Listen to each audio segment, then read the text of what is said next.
Football with friends is fun as hell. My name is Alex Dunlap here with Cody Carpentier on a big Friday morning, filling in for the old-fashioned show with Anwar as we are covering the draft. Man, we're actually not in Green Bay. We are in Tampa Bay with our friends from Player Profiler at this big, beautiful draft house, a very fishy draft house.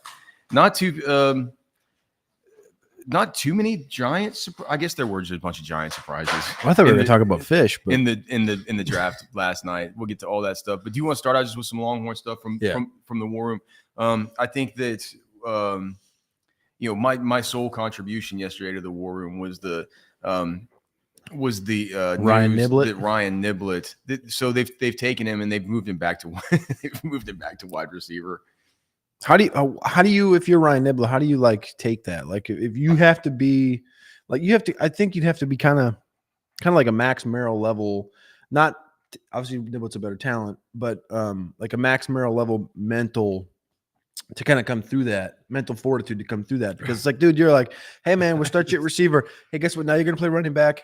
We actually need you at DB. And you know what? Now we're good at DB. You can go back to offense, wide receiver. And he's going to go, dude, there's 9 dudes at receiver right now that now I'm like behind the 8 ball playing behind. Like, you just gave French and Lockett and these freshmen every single rep you could do. McCutcheon, and here's the other thing, it's that it would have said something to.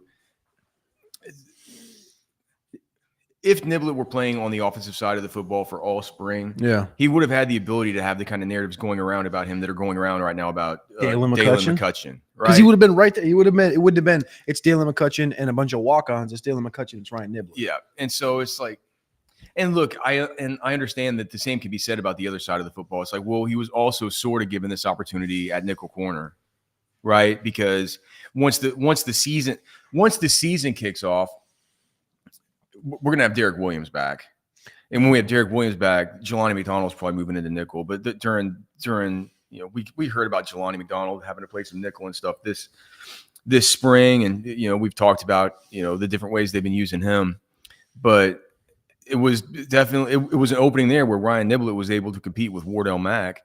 But the fact of the matter is he's played wide receiver the whole time. Like having to compete for reps in a spring like this, in the same spring where you're just being introduced to a new position. He technically hasn't played receiver in a year because he was running back last fall.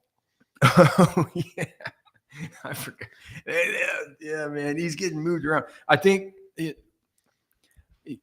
apparently they hope he's happy with the move back to offense. And what it could be is like it could be the Keelan Robinson, Silas Bolden kind of role. Yep, there you go. And if he can carve that out, I think that'll be a win for everybody. But I can't imagine the dude is super thrilled.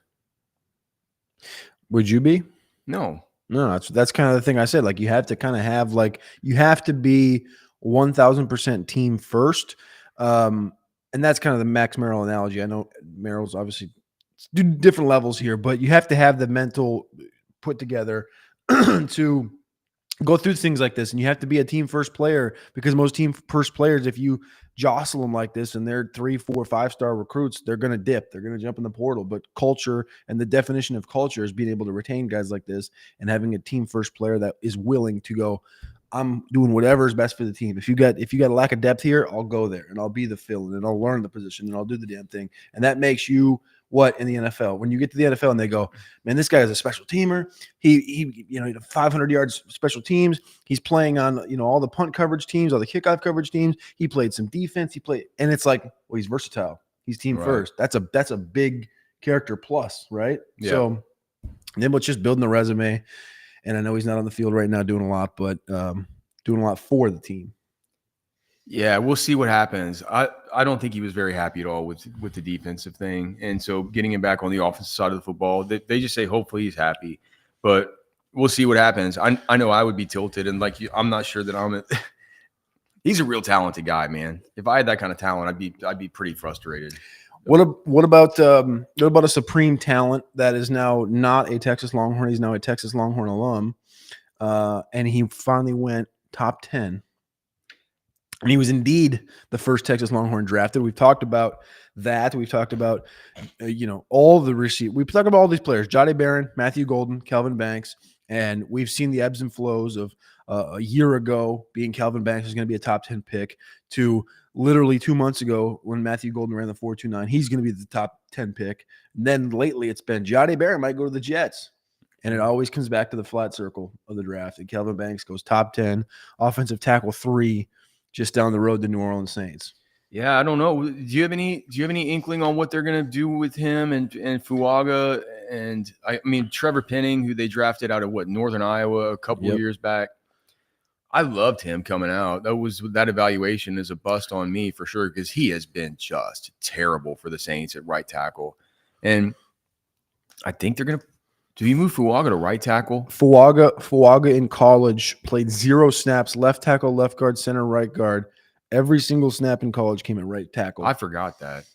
At Oregon State. I always get him and Fitanu mixed up. Yeah, from Washington.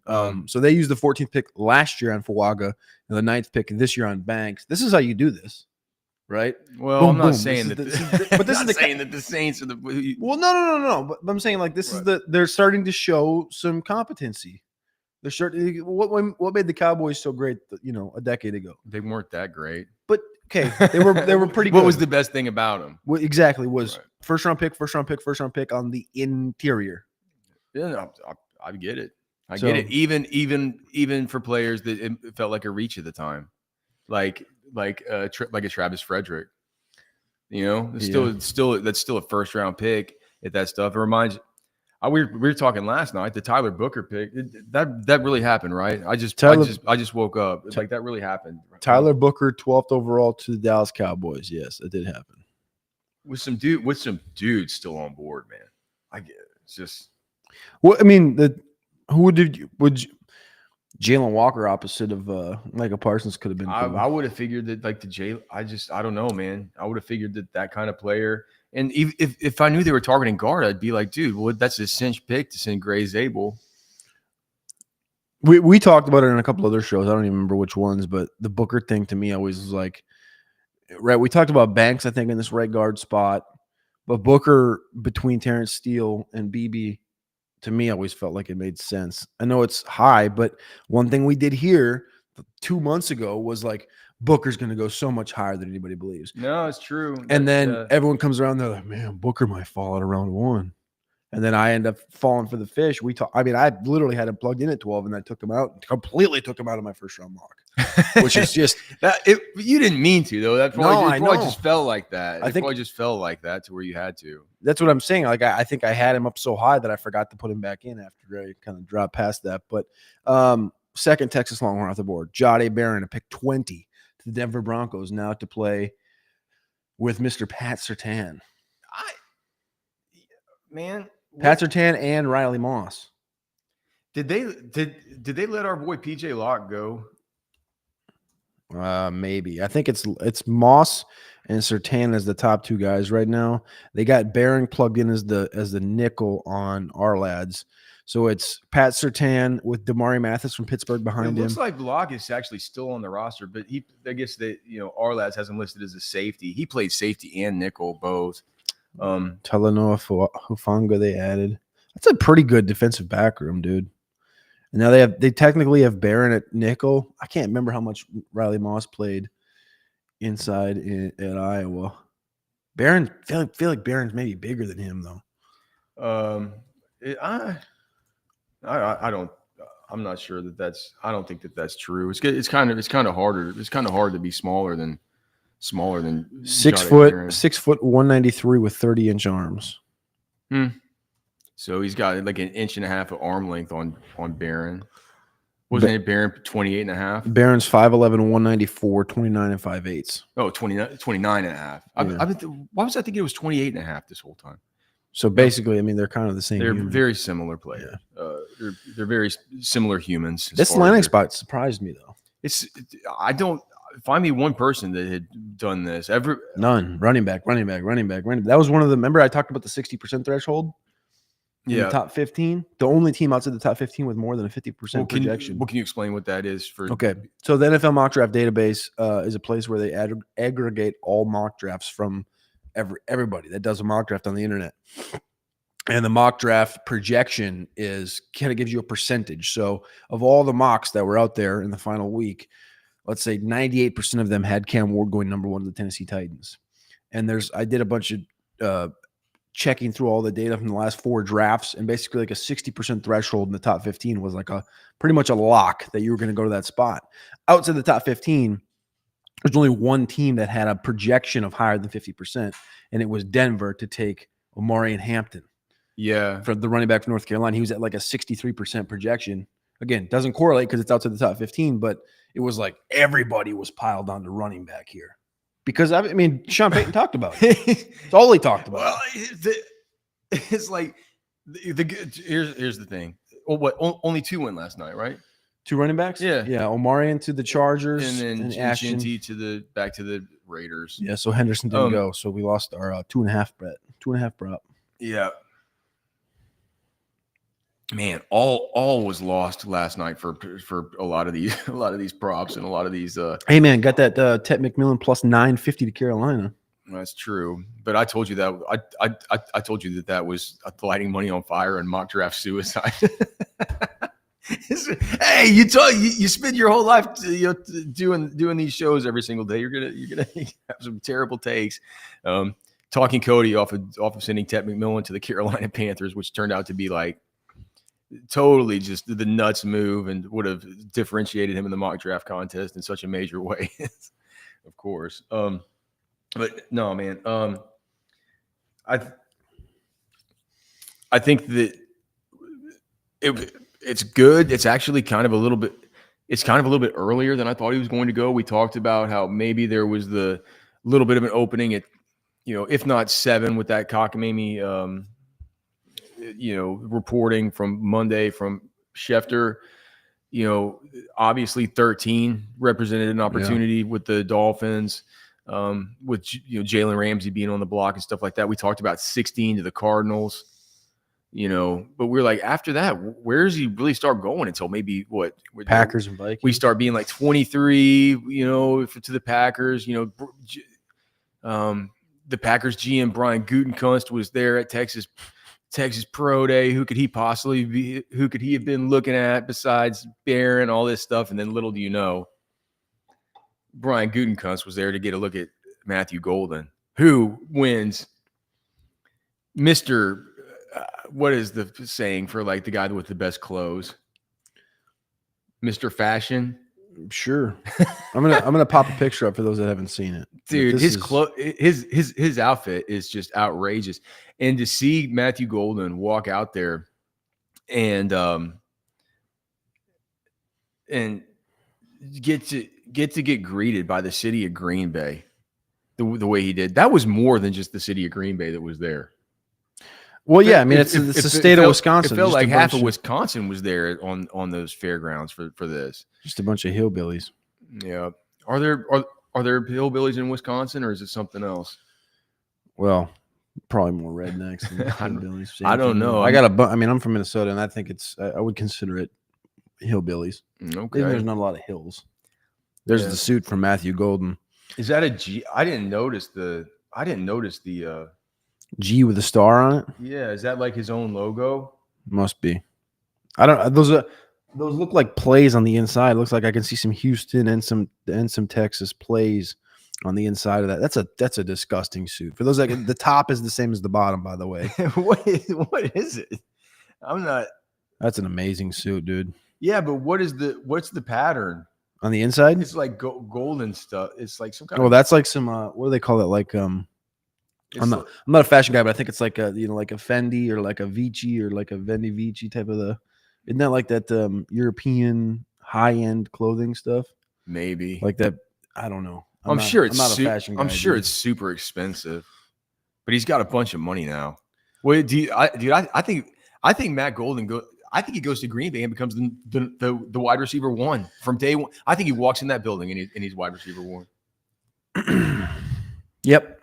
Even though, I mean, the thing is, like, in its truest form, that room as full of twos, he's technically, I think, a 2. But you'd say he's Odell Beckham. You see Text Guy's comment here? Text guy 2. Yep. No, sorry. So I'm confused. The draft's at Lambeau Field. You guys are in Florida. Yeah. So We made a business decision, Text Guy. And our group, we went to the Vegas draft. We were in Kansas City for the Kansas City draft. We were in Detroit for the Detroit draft. And we decided that due to the exorbitant cost of Airbnbs in Green Bay for what little you get. And for those that can't tell behind us, I don't know if you can, maybe it's a little light, but there's palm trees right there. And then there's a harbor right there that me and Alex fished until about 2:30 in the morning. You can't do that in downtown Green Bay. You just can't. Yeah, dude, it's salty down here. But yeah, we were able to get a mansion for the price. Like Cody said, we've been doing it with our guys from Player Profiler to do the draft coverage on the YouTubes since the Vegas draft, and before that, I'd been traveling to the drafts for SiriusXM to in Nashville and in Dallas and You go to Philly. New York? No, Never went to New York. Never went to New York. But I can just say one thing about the access at the as a media member at the draft, you don't get access to really anything else unless you get there a few days beforehand and you want to do the stuff where you do these cockamamie, go to the play 60 and hope you can talk to Kayvon Thibodeau or it's like. But you only get them for like 2 minutes. Yeah, and so we were just like, well, if we're going somewhere, we all got to meet up. We can either get a 3-bedroom, normal house in Green Bay, Wisconsin. That's going to cost more. Buy just a giant mansion in Tampa Bay and catch a bunch of fish. So that's why we're here. Business decision. Hog H Dog says, "Did y'all catch anything?" Caught a bunch, man. No keepers yet. Little baby tarpon. Yeah, and then redfish. There's a bunch of speckled trout. You got a redfish that was so close to the slot. We had. Did you catch the stingray? Or did I catch the stingray? I think I caught it. At least you didn't catch a fishing pole. Yeah, Cody caught a fishing pole out there. Anyway, so let's just before we get into some of these other guys today, maybe a little bit of an abbreviated show from what Onward. I think Onward usually does right at an hour, and we got some guys here kind of waiting to get on the recording station. So we'll get as soon as we can to what we're expecting for Longhorns as far as projections for today, right? Yep. But just from the draft in general, as you look back over it, is there anything else that stands out to you? Just for do you want to talk the Travis Hunter thing's kind of big. I don't know if that's something that we want to talk about or relitigate or hash out here. As far as the different picks, we talked about the Cowboys who ended up taking Tyler Booker, who, I guess you guys sort of know how I feel about it. I think it was probably a little bit of a reach, but what do you think? Michigan had 3 guys in the top 13.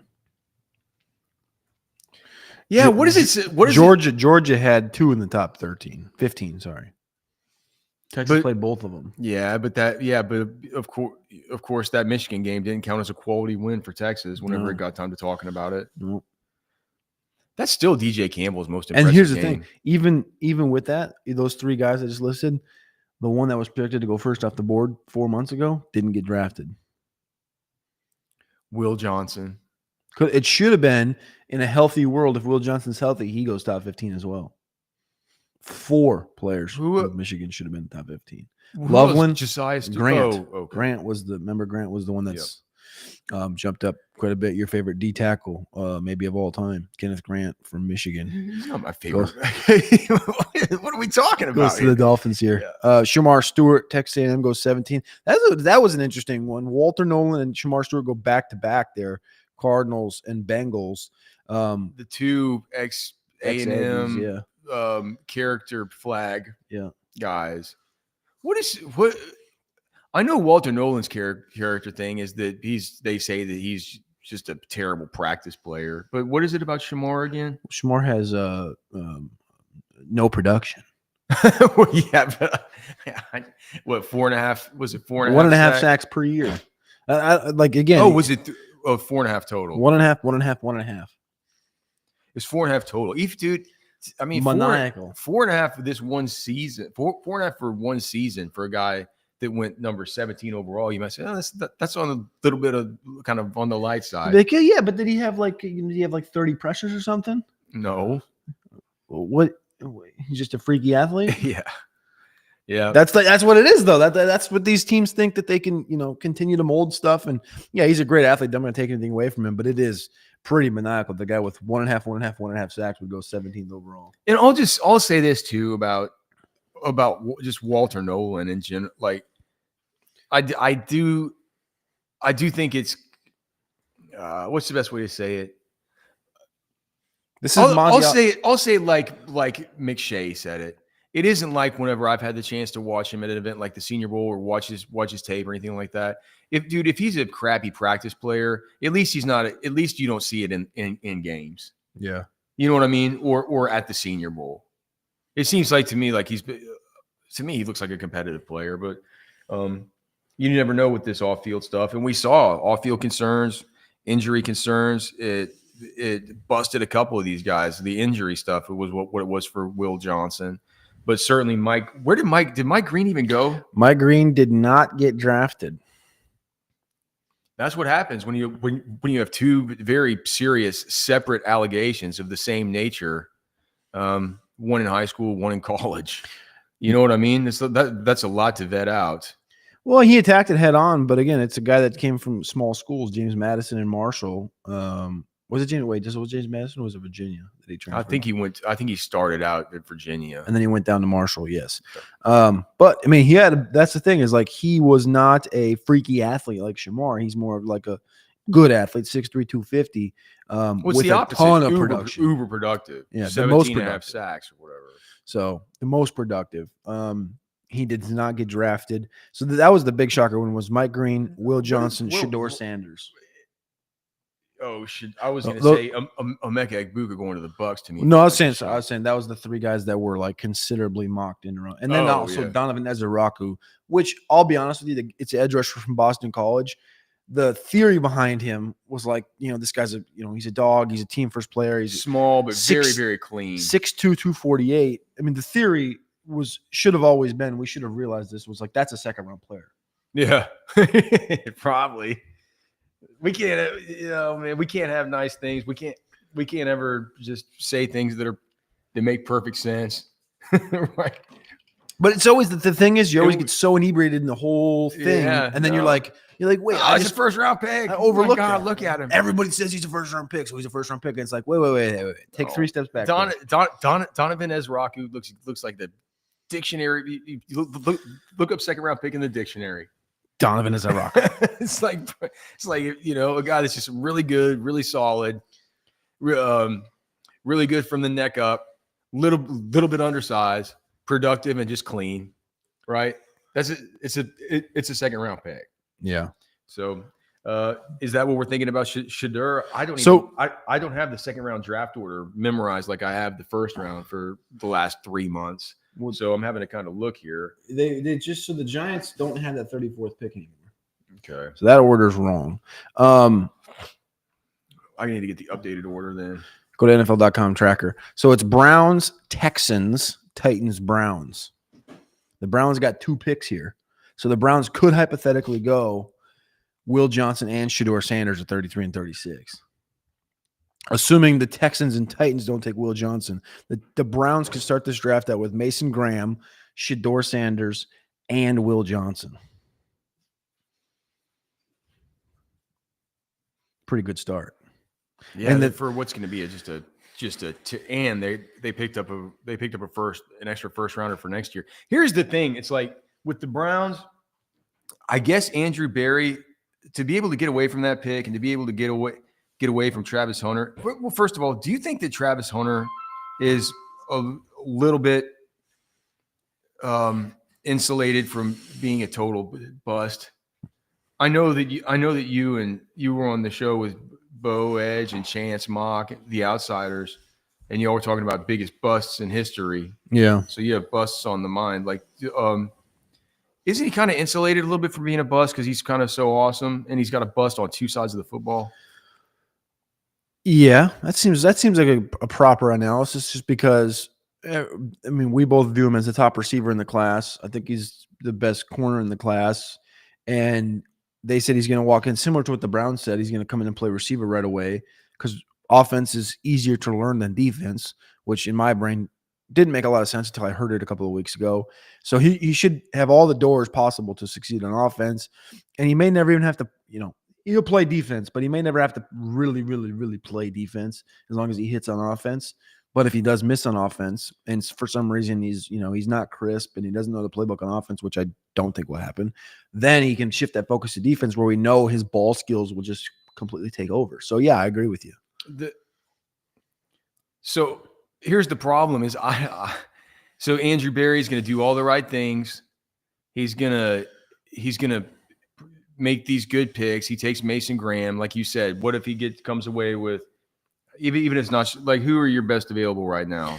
My best available right now is Will Johnson, the corner from Michigan, Mike Green, the edge rusher from Marshall, Travion Henderson. Oh, Quinshon's also there for Cleveland. What if they were able to come out of this thing with, say, like Will Johnson and I don't, with Mike Green notwithstanding. I mean, dude, here's the thing: Mike overlooked Green and Mason Graham would be and Myles Garrett. They overlooked all the Deshaun Watson stuff. I mean, this is a team that's like, tell me they're not willing to sell their soul to win. Are you kidding me? They would take Mike Green. So you're saying they would pass on Johnson or pass on Shedeur? Pass on Shedeur and take Mike Green and Will Johnson. Yeah, why would you? If you're Andrew Berry, you got to be able to go to ownership and just say, like, dude, here's the thing. I've presided over a giant mess. I'm sorry, right? Like, I get it. I get why we're in cap misery and why everything is just the worst. Yeah. It's because of this idiotic decision that I made with, this deal I entered into with Texas Longhorns alum and just total agent, current GOAT, David Mulgeta, to go ahead and get his client $250 million guaranteed to come here, as he's coming off 20 different allegations. And so now I'm doing my best to try and build this thing back. And I did the responsible thing in 2025 by not taking the approach of, we need a quarterback now. We've stacked picks. We have picks moving forward. We come out of this thing with a core of 3 different players in this draft in the top 36, right? And so coming into next year, a better quarterback year where we have more ammo to possibly even move up to get our guy that is the guy, right? You got to convince. Remember what was the McShay thing last night? Right before we went to bed, he goes, "You got to go convince the Mannings to let Arch catch you." Yeah, I can't even really say it loudly, but like, you got to convince the Mannings to let Arch come out next year to go to the Browns. Yeah, convince the Mannings, like, put a good sell job on him to send Arch to Cleveland. Oh my gosh. Yeah, I'm not sure that's going to happen. What about these guys tonight for Texas? Who's best available? Collins has to be the first one on the thought, right? Yeah. So my best available inside my top 100 for Texas is Alfred Collins at 57, Andrew Makuba at 76, Baron Sorrell and Gunnar Helm come out through the end of it. Yeah. I don't know. Let's talk about some landing spots for Collins. I'm going to go grab a water real quick. All right. Landing spots for Collins. I mean, the first landing spot for Collins that comes to my mind is 50. 50 has been the one I've been circling. Not 50. 48 with the Miami Dolphins. That's been kind of the spot that I've been circling. But look at the teams that have multiple picks here in the start of the second round. So we got the Browns with 2, the Bears with 2. They pick at 39 and 41. New England 38. They have Milton Williams. They could use another interior defensive lineman. The Raiders, we know, looked at defensive line in the early part of the first round. Seems a little bit early, but if you just look at the defensive tackle position on its face right now, the best available players, Darius Alexander, the defensive tackle from Toledo. Why couldn't he go to Carolina? Maybe is that a little too early? Because they love Texas players. I mean, they love Jatavian Sanders, right? They love Jonathan Brooks. Yeah. So yeah, 100%. We got.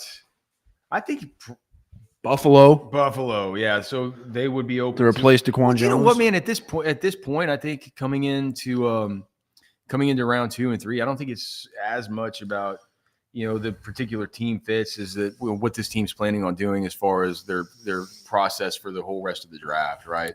They could, because it could be that their teams it could be like the Bills. We know that they would love to go defensive tackle there, but they're like, oh no, like our guy is TJ Sanders. Yeah, we think we can get him in round 4. Yeah. So not that I think TJ Sanders goes round 4. But. So of those 4 names I just listed, Collins, Makuba, Sorrell, Helm.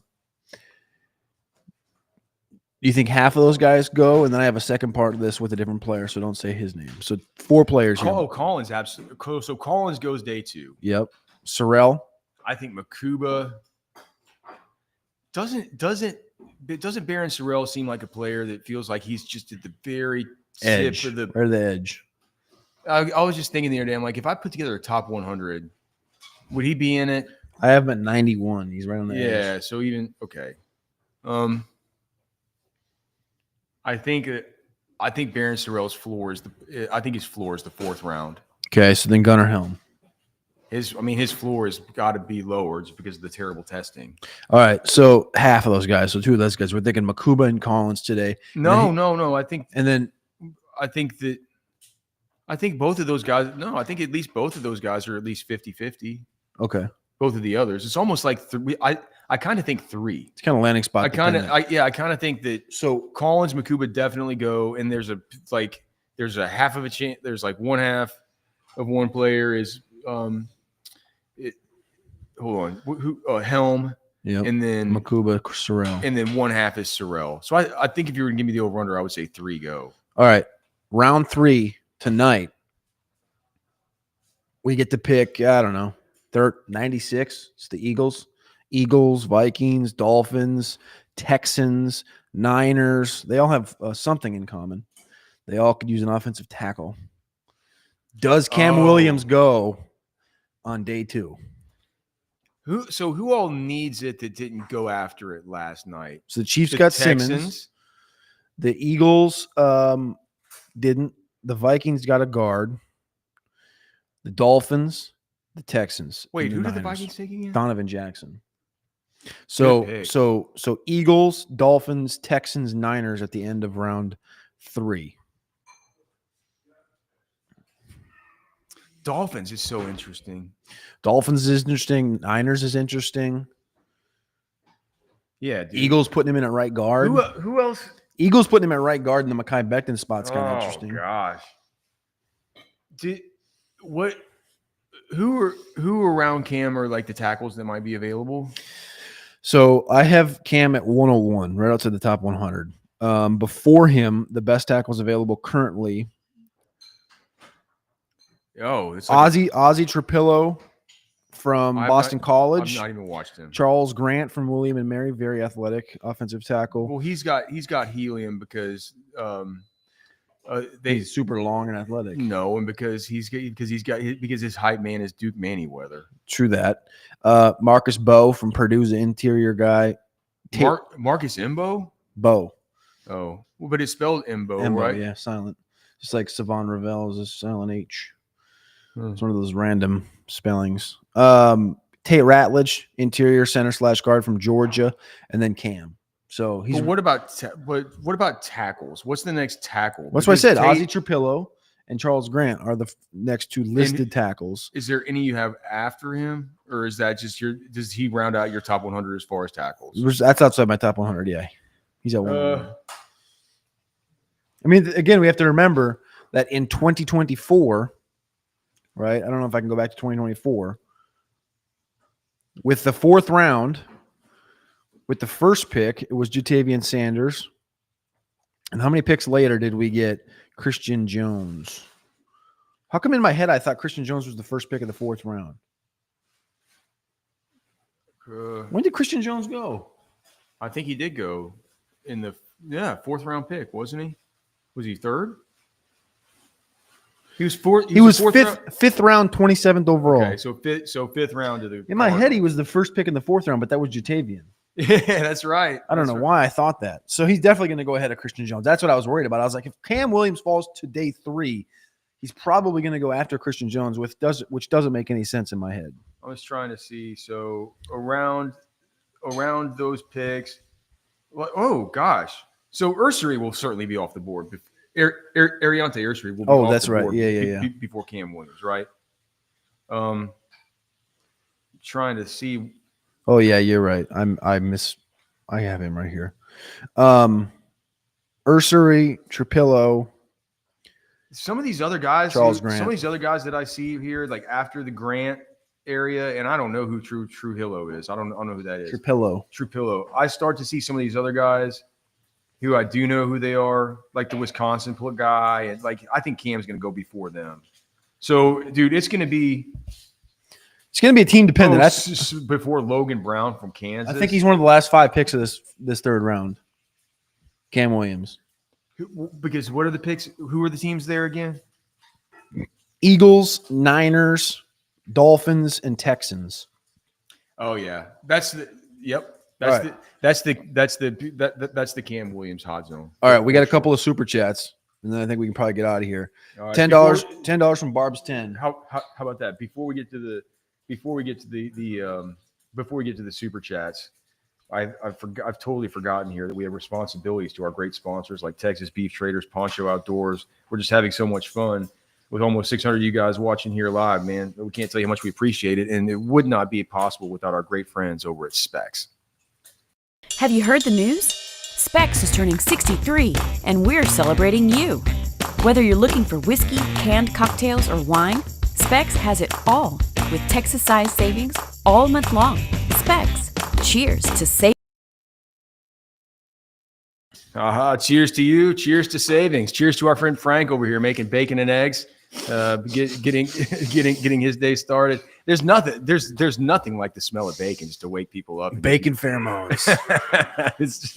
it's my mom used to call that thing just the bacon alarm. It's like bacon alarm. You want to get a house full of kids woken up, man. Just start letting them smell the bacon.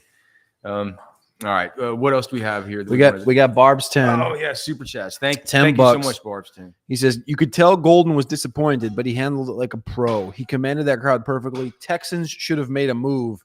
Dallas fumbled. Shamar Stewart drafted that early. Quinn goes where? Lot packed in here. Thank you for the super chat, Barb's 10. So first off, he says Golden was disappointed. He handled it like a pro. He commanded the crowd perfectly. Texans should have made a move. Matt Golden, what do you mean he was disappointed? He just he realized his childhood dream of getting drafted to the NFL, and he got drafted in the same city. I think he's also just a very even keel. It was taking place. It's like, dude, Matt Golden, like he did it, man. He's like, I don't think he was tilted. Did he look tilted to you? He looked happy. I think he's a very even keel guy. He doesn't show like high emotion, low emotion. Like I think he's just a very. So in that setting, you could have seen like right. So I think I understand. Dallas fumbled. Was it a fumble to take Tyler Booker? I think Tyler Booker is going to be one play where I see a lot of hate on Twitter right now. I think he's going to be a Pro Bowl guy. It reminds me of Travis Frederick. Like I remember, like I'm not going to do this again. I remember whenever Travis Frederick was doing this. It was like 2012. Yeah, it was like was that 2012, 2014 maybe? I remember it was at a time because I was there at the old Horn 104.9 station on the radio talking about it.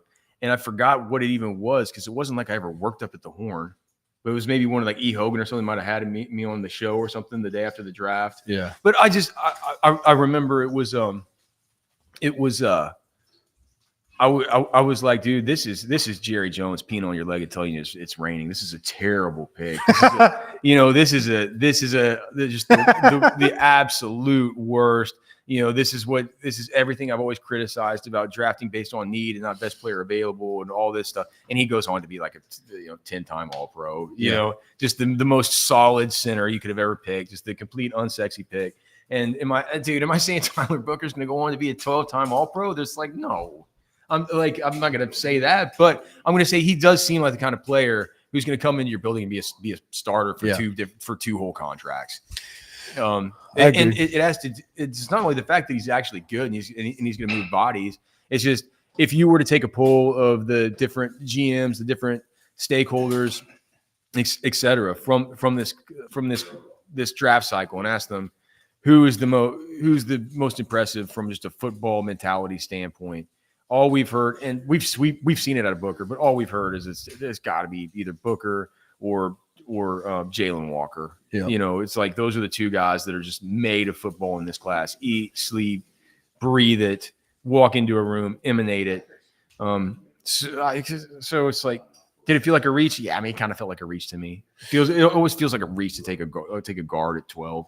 But yeah, I mean, he's going to be a minute. I think he's going to be great. Shamar Stewart drafted that early. I think he's kind of a good spot. Kind of exactly that was the range, dude. The 15 to 17 range was always going to be Atlanta, Arizona, and Cincinnati. Yeah, always going to be D line and edge. That's where it was, right? Yeah. It was.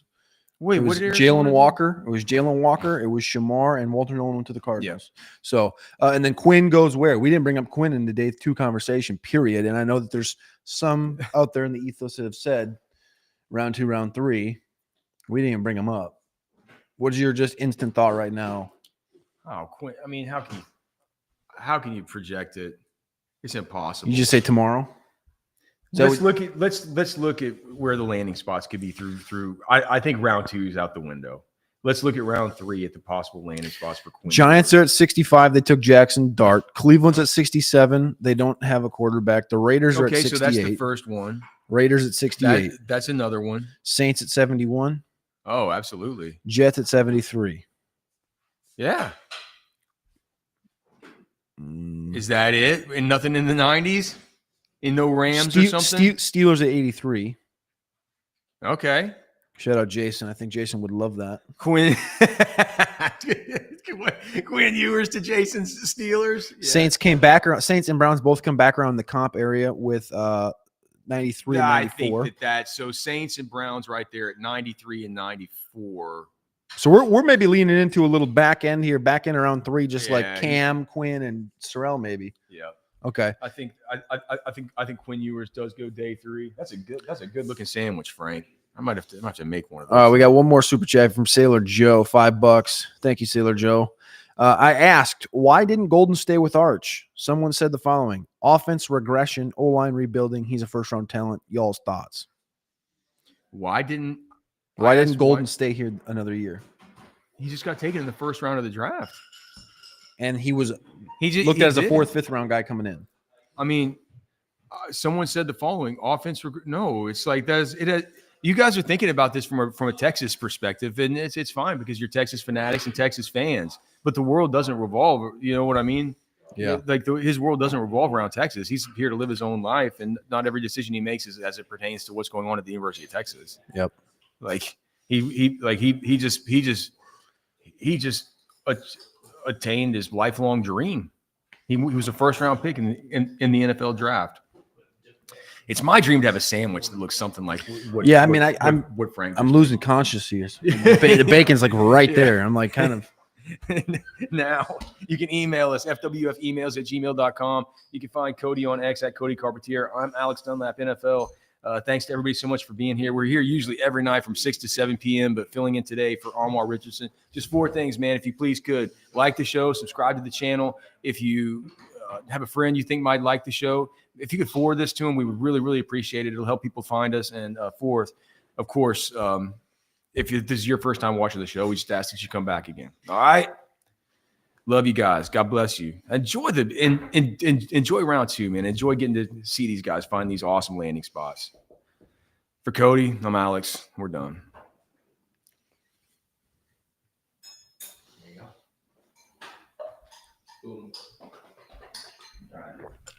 All right.